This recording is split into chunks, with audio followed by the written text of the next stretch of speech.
여러분 안녕하십니까? 드디어 프리미어 12가 일주일 앞으로 다가왔습니다. 우리나라가 올해 야구가 상당히 좋은 인기를 거뒀는데요. 이 인기가 계속되기 위해서 사실 프리미어 12에서의 선전이 상당히 중요하다고 생각을 합니다. 근데 이게 상대팀 전력들을 봤을 때 사실 우리나라가 얼마 전 있었던 쿠바의 평가전에서는 좋은 성적을 거뒀지만 쉽지 않은 그런 많은 난적들이, 숙제들이 눈앞에 있습니다. 오늘은 상대팀 주요 선수들에 대해서 알아보고 제가 감히 주제 넘게 어떻게 좀 공략을 해야 할지, 어떻게 전략을 짜야 될지에 대해서까지 간단하게 코멘트하면서 한번 영상을 만들어 보려고 합니다. 영상을 일단 만들고 있는데 만약에 길어지면 조금 나누게 될 것 같고요. 일단 오늘 일본 선수부터 알아보도록 하겠습니다. 간단하게 올해 일본 리그가 어떻게 진행됐는지 어떤 내용이 있었는지를 알고 보면 조금 더 이해하기가 쉽거든요. 그런 부분들을 좀 짚고 넘어가 보겠습니다. 지금 녹화 기준으로 어제 재팬 시리즈가 끝이 났습니다. 근데 엄청난 이변이 일어났죠. 3위로 겨우겨우 가을 야구에 올라온 팀 요코하마가 요미우리도 잡고 소프트뱅크도 잡고 우승을 하는 역대 최저 승률 팀으로서 우승을 하는 그런 엄청난 일이 발생을 했어요.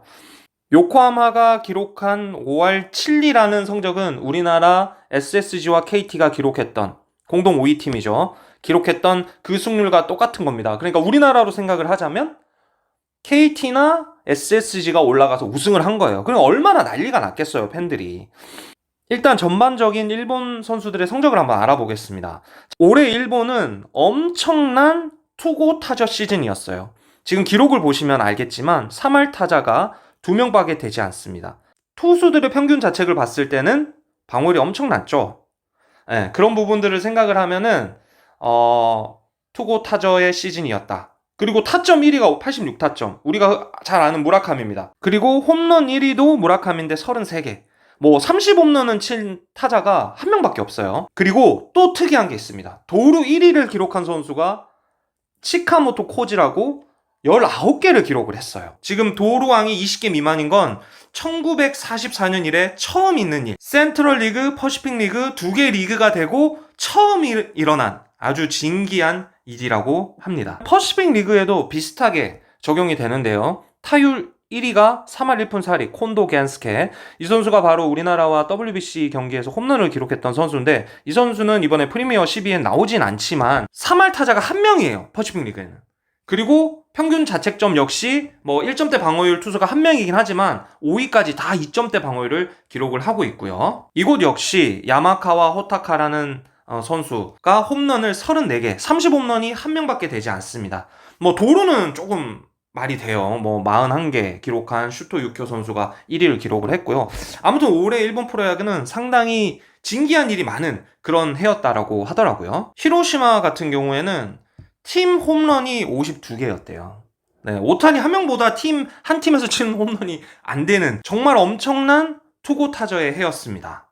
이 부분을 감안하시고 선수들의 기록을 볼 때 참고하시면 좋을 것 같아요. 자, 이제 일본 주요 선수로 넘어가 보도록 하겠습니다. 첫 번째 선수는 타카시 히로토 선수입니다. 이 선수는 12승 4패 센트럴 리그 다승 4위, 그리고 방어율이 1위입니다. 이 방어율 1.38이라는 기록은 70년 만에 주니치 구단 기록을 갱신한 기록이라고 하네요. 그리고 우리가 흔히 2024년 WBC 마지막 장면을 생각할 때 오타니 선수가 트라웃을 삼진 잡으면서 경기가 끝나잖아요. 그것을 생각을 하는데 그에 앞서서 타카시 히로토 선수도 나와서 트라웃을 삼진으로 잡았었습니다. 직구 구속은 최고 구속 한 153 정도까지 나오는 것 같고요. 직구, 커브, 슬라이더, 스플리터, 컷 패스트볼 이렇게 구종을 구사하는 걸로 알려져 있습니다. 다음은 사이키 히로토 선수입니다. 이 선수는 센트럴 리그 다승 2위, 방어율 1.83, 방어율 3위를 기록을 했고요. 직구 구속은 140 후반, 그리고 커브와 포크볼을 결정구로 많이 사용하는 모습을 봤습니다. 다음은 토고 쇼세이 선수입니다. 이 선수 역시 12승 센트럴 리그 다승 4위, 1.95, 방어율 5위를 기록을 했고요. 직구 스피드도 역시 140 후반. 직구, 커브, 슬라이더, 컷 패스트볼, 포크볼 이렇게 구사하는 선수입니다. 어떻게 보면은 제가 일본 투수들 중에 가장 묵직한 공을 가졌다라고 생각하는 선수인데요. 오타 타이세이고요. 세이브 29세이브로 센트럴리그 세이브 3위를 기록을 한 선수고 방어율이 0.88이에요. 구속이 150 중반에서 후반 정도까지 나오고요. 근데 이 직구가 마치 임창용 선수 전성기 때의 그런 엄청난 볼끝을 보는 것 같은 느낌이더라고요. 그리고 이 직구뿐만이 아니라 슬라이더, 그리고 포크볼도 구사를 하는 선수입니다. 그래서 아마도 이 선수가 일본의 마무리 투수를 맡게 될 확률이 높을 것 같은데 우리 선수들이 웬만하면 안 나오게 하는 것이 낫지 않나 라는 생각이 들었어요. 다음은 스즈키 쇼타 선수고요. 지바 롯데마린스 중간 개투로 올 시즌 많이 나왔던 선수입니다. 이 선수가 올 시즌 방어율 0.73이기는 한데 일본에서 미스터 제로라고 불렸다고 하네요. 사실 이 미스터 제로 또한 옛날에 임창용 선수가 일본 야구에서 가지고 있었던 별명이긴 한데 이 선수의 영상을 제가 언뜻 보니까 올해 샌디에고로 간 마쓰이 유키 선수가 생각이 나더라고요. 약간 투구 폼이 비슷해요. 그리고 직구 구속도 비슷한 것 같고 그리고 슬라이더를 주무기로 사용하는 선수더라고요. 근데 알아보니까 이 선수가 올 시즌 캠프 가기 전에 마쓰이 유키 선수하고 같이 훈련을 했다고 해요. 비슷하다고 느꼈는지 아무튼 조금 영향을 받은 부분이 있는 것 같습니다. 그 다음은 시미즈 타치야 선수고요. 이 선수 역시 중간 개토로 나와서 36홀드 60경기 상당히 많은 경기에 나왔습니다. 방어율 1.40을 기록했습니다. 구속은 140 후반대, 직구, 커브, 슬라이더, 그리고 컷 패스트볼, 포크볼 이렇게 던지는 투수고요. 투수는 여기까지 하고 이제 타자로 넘어가 보도록 하겠습니다. 자, 마키 슈고 선수입니다. 올 시즌 홈런 4위 그리고 타율 3위를 기록을 했고요. 도루도 11개 간간히 도루를 하는 선수입니다. 기억을 하실지 모르겠는데 이 선수가 작년 11월 달에 열렸던 아시아 프로야구 챔피언십 결승전에서 우리나라 곽빈 투수를 상대로 홈런을 기록을 했었습니다.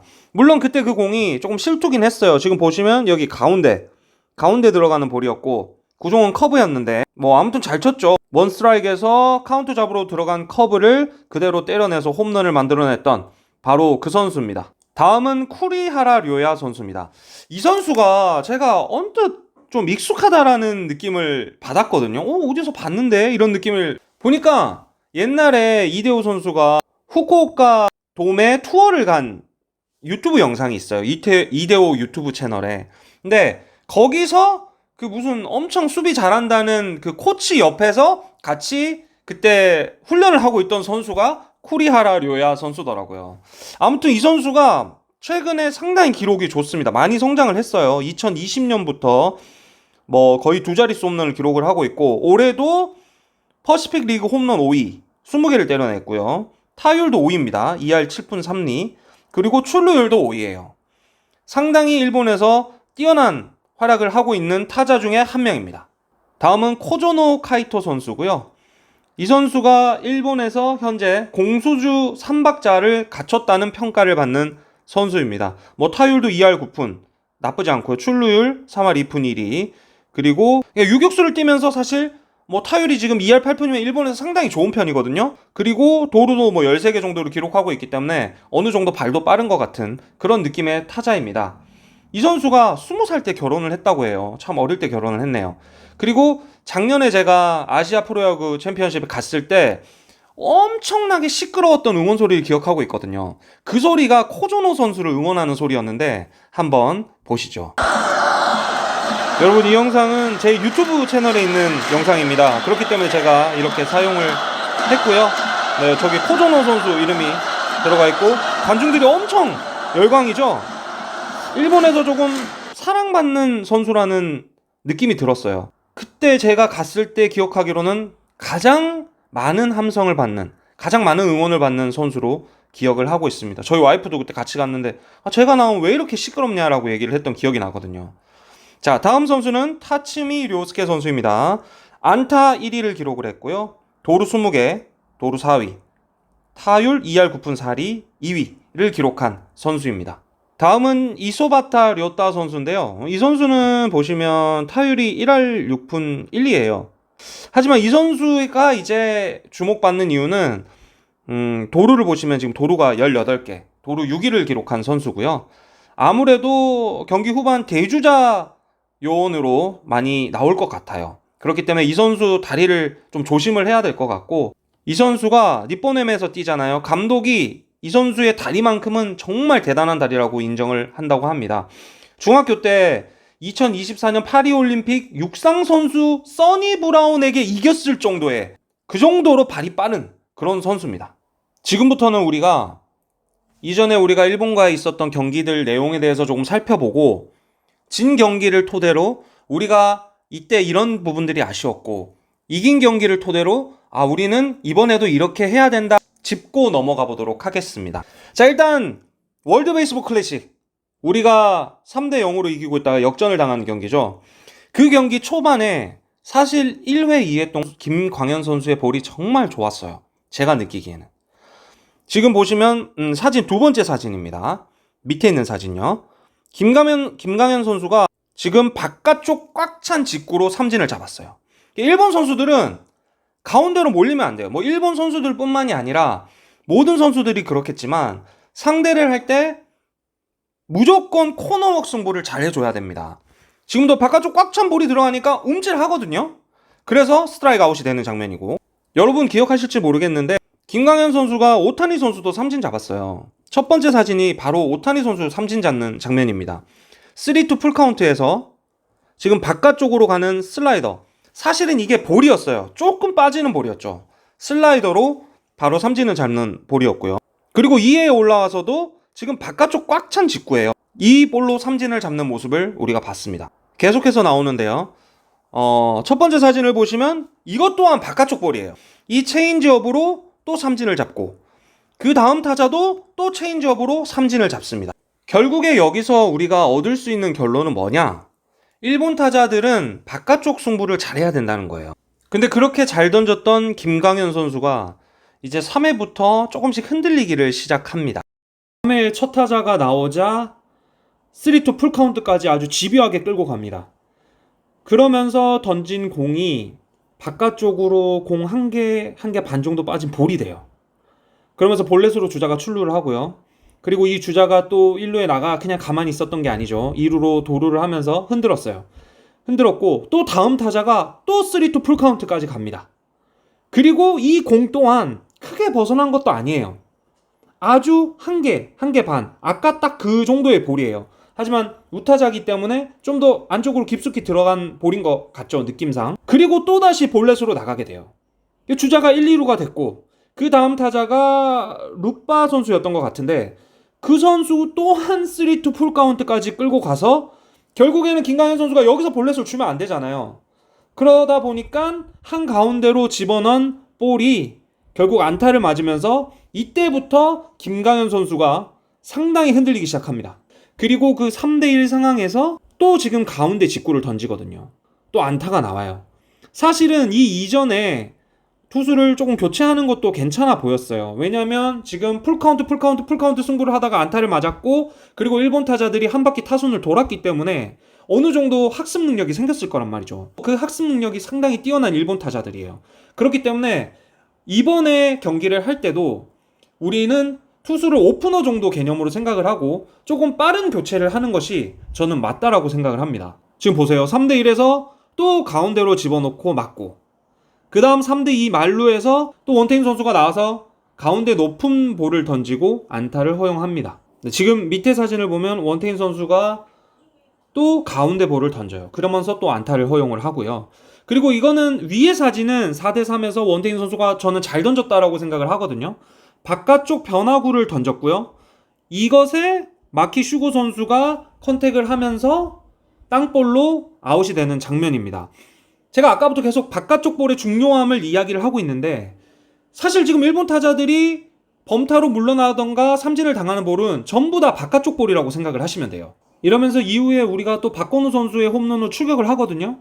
하지만 결국에는 이후에 나오는 투수들이 볼넷을 많이 허용을 합니다. 그러면서 경기의 분위기가 확 넘어가 버리면서 우리가 대패를 하게 되는데, 그렇게 지금 김광현이나 원태인 같은 제구력 좋은 선수가 나와도 우리가 이렇게 어려운 경기를 했습니다.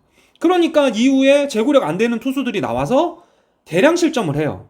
오타니 선수 안쪽으로 깊숙한 볼이 들어와서 오타니 선수가 이유리 선수를 막 노려보는 장면도 있었고요. 그래서 김하성 선수가 오타니 선수가 2루 베이스 갔을 때 뭐 원래 제구력이 좀 안 잡히는 아이다, 미안하다라는 제스처를 했던 것도 기억나시죠?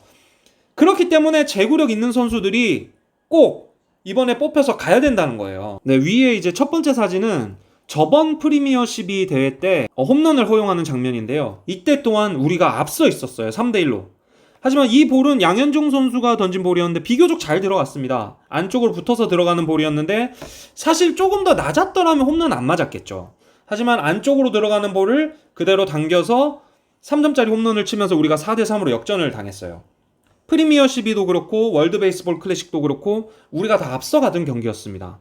하지만 이렇게 홈런 한 방으로 또 역전이 되는 그런 모습이 나와요. 네, 정리하자면 우리나라 투수들은 일본 타자를 상대로 바깥쪽 볼을 잘 던져야 된다. 바깥쪽 빠른 직구 내지 슬라이더 혹은 체인지업 등으로 비슷하게 가다가 빠져나가는 그런 볼을 많이 던져야 돼요. 그래야 삼진을 잡을 수 있고 그래야 땅볼을 잡아낼 수가 있습니다. 일단 인코스 볼도 조금만 높게 들어오면 일본 타자들이 충분히 컨택을 할 수 있기 때문에 인코스 낮은 볼 위주의 철저한 제구가 필요합니다. 그리고 하이 패스트 볼로 보여주는 볼을 던질 때도 어정쩡하게 높은 볼을 던지면 충분히 쳐낼 수가 있어요. 그렇기 때문에 빼는 볼도 확실하게 빼주고 이렇게 조금 확실한 전략을 가지고 접근해야 된다고 생각을 합니다. 이제 타자에 대해서 한번 알아보려고 합니다. 타자는 결국 투수의 반대라고 생각을 해야 되겠죠. 일본 투수들도 실투를 던집니다. 가운데 볼을 던져요. 지금 월드 베이스볼 클래식에서 양의지 선수가 홈런 치는 장면인데 다르비슈가 한가운데로 던지잖아요. 그것을 홈런으로 때려냅니다. 그리고 이정우 선수 볼 쳤던 볼도 조금 안쪽이긴 하지만 비교적 완전 안쪽으로 붙는 볼은 아니었어요. 제가 앞서 말씀드렸지만 박건우 선수도 밀어 때려서 홈런을 때려냈는데 지금 박건우 선수가 홈런을 때려낸 볼도 한가운데 볼입니다. 우리나라 선수들은 이렇게 쉽게 들어오는 볼들을 놓치지 말아야 돼요. 작년 11월에 열렸던 아시아 프로야구 챔피언십 예선 경기 우리가 2대1로 패했는데 9회에 김희집 선수가 높은 볼을 때려내면서 홈런으로 만들었습니다. 그리고 또 결승에서 우리가 일본을 만나는데요. 그 당시에 나왔던 일본 투수도 두 자릿수 승수를 기록한 투수였어요. 상당히 수준이 있는 투수라는 거죠. 일본 리그에서 두 자릿수 승수를 거뒀으니까요. 1회에 윤동희가 쳐내는 안타 한가운데입니다. 그리고 3회에 노시안이 우리나라 선취점을 올리는 적시타를 때렸을 때도 한가운데 볼이에요. 근데 상대적으로 일본 투수들이 아무래도 우리나라 선수들보다 제구가 안정돼 있기 때문에 이 슐투가 적게 나올 수 있고 그렇게 가다 보면 아무래도 우리가 득점을 많이 하기는 어려울 거라는 거죠. 그렇기 때문에 투수들도 최대한 집중해서 실투를 줄이고 점수를 안 주는 야구를 해야 돼요. 볼넷을 주기 시작하면 주자가 쌓이면 일본 타자들의 정교한 타격에 당할 수밖에 없습니다.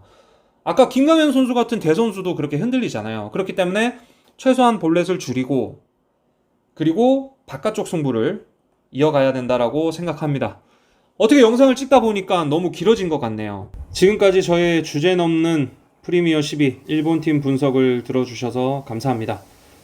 또 이러시는 분이 있으실 수 있습니다. 네가 뭘 그렇게 안다고 그렇게 얘기를 하냐. 잘 모릅니다. 그러니까 욕하지 마시고 최근에 일본에게 계속 안 좋은 경기를 했었는데요. 이번만큼은 좀 좋은 경기를 해서 일본과 최대 3번의 경기를 할 수가 있습니다.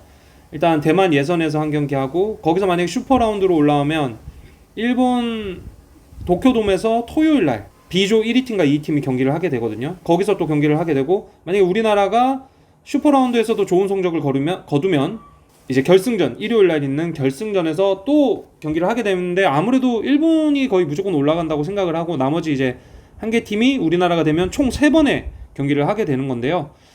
이번에 좋은 성적을 내서 조금 우리나라 선수들이 국제적으로도 자신감을 얻고 그리고 인정을 받는 그런 귀한 시간이 됐으면 좋겠습니다. 일본에 대한 자료가 아무래도 조금 더 많습니다. 그래서 이번이 조금 길어졌고 다음번 호주, 쿠바, 대만, 도미니카는 아직까지 명단이 안 나왔고요. 호주, 쿠바, 대만을 만들 텐데 그것은 조금 더 간략하게 만들도록 하겠습니다. 여러분 감사합니다.